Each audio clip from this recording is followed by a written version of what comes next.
नमस्कार मित्रों। आज हम क्रिया योग पर चर्चा करेंगे। क्रिया योग, जिसे कि क्रिया योग न कहकर हम लोग सिर्फ क्रिया बोलते हैं, मुख्यतः इसका प्रतिपादन महाअवतार बाबा जी के द्वारा किया गया था। कुछ लोग इन्हें पहाड़ी बाबा के नाम से भी पुकारते हैं। कहा जाता है आज भी हिमालय में ये अपनी मंडली के साथ भ्रमण करते रहते हैं और उच्च साधकों को समय समय पर दीक्षा देते रहते हैं। हमारे गुरु जी की दीक्षा भी महाअवतार बाबा जी के द्वारा ही हुई थी। क्रिया योग में मुख्यतः गुरु जी भी कहते थे कि 3 दीक्षाओं का प्रावधान है। पहली दीक्षा अधिकतर साधकों को गुरु द्वारा दे दी जाती है और जो उसका अभ्यास करते हैं तब दूसरी दीक्षा दी जाती है, जिसमें कुछ क्रिया के अभ्यास दिए जाते हैं।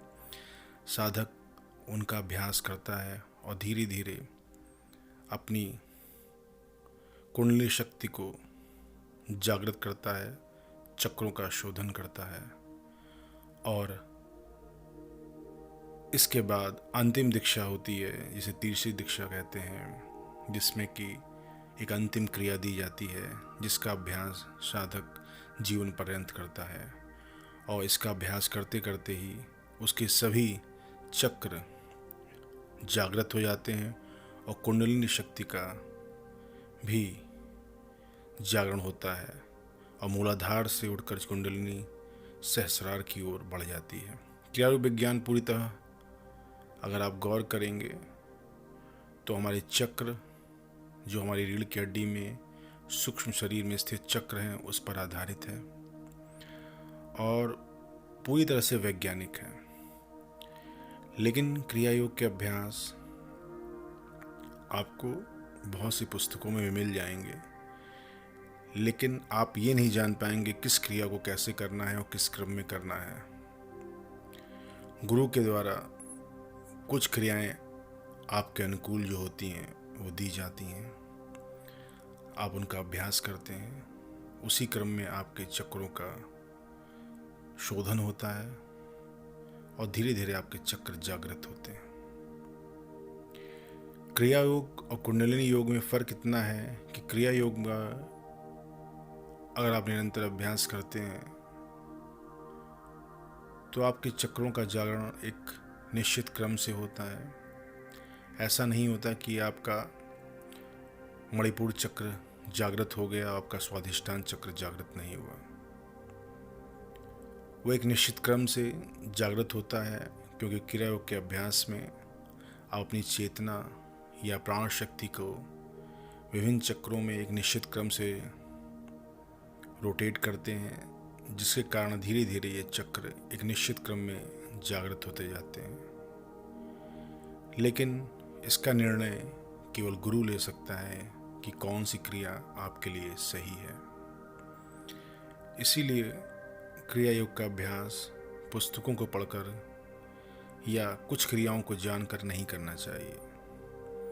क्रिया योग का अभ्यास अगर आप करना चाहते हैं तो आप क्रिया में जो गुरु सिद्ध है या जिसे क्रिया की दीक्षा देने का अधिकार प्राप्त है, उससे क्रिया की दीक्षा लेकर आप क्रिया का अभ्यास कर सकते हैं।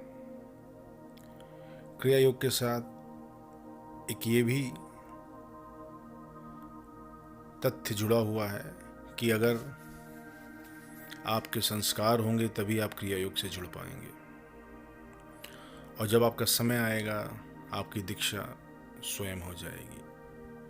गुरु जी अक्सर कहा करते थे, जिसकी क्रिया योग की दीक्षा होने वाली होती है वो समय होने पर अपने आप हो जाती है जहाँ से होनी होती है। आज भी हिमालय में महाअवतार बाबा जी को लोग देखने का दावा करते हैं। आज भी उनके द्वारा क्रिया योग की दीक्षा दी जाती है। गुरु जी ये भी कहते थे, कुछ उच्च साधकों को डायरेक्ट दूसरी और तीसरी दीक्षा प्राप्त हो जाती है, लेकिन इसका निर्णय बाबा जी लेते हैं।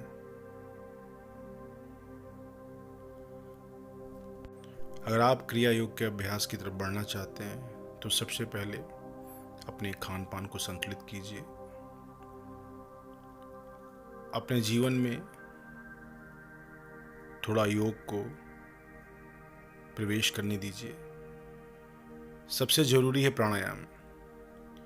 मैंने इससे पहले एक वीडियो प्राणायाम पे डाला है, जिसे नाड़ी शोधन का अंतिम प्राणायाम कहते हैं या चतुर्थ प्राणायाम कहते हैं। उस प्राणायाम का भी आप प्रयोग कर सकते हैं। उस प्राणायाम के अभ्यास से धीरे धीरे आपका शरीर और शुद्धता की ओर बढ़ता जाता है और आप महसूस करेंगे धीरे धीरे आपके अंदर शक्ति का जागरण भी होगा।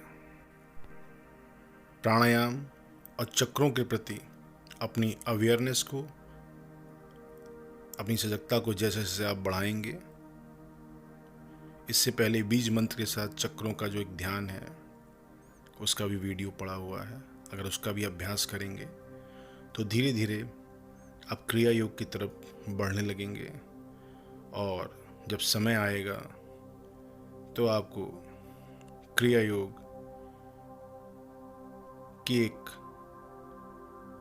गुरु के द्वारा दीक्षा प्राप्त हो जाएगी और आप उस क्रिया का अभ्यास जीवन पर्यंत कर कर मुक्ति की ओर बढ़ सकते हैं। धन्यवाद मित्रों, शुभ रात्रि। मैं ईश्वर से प्रार्थना करता हूँ आपके जीवन में ध्यान की उत्पत्ति हो और बाबा जी की कृपा बनी रहे।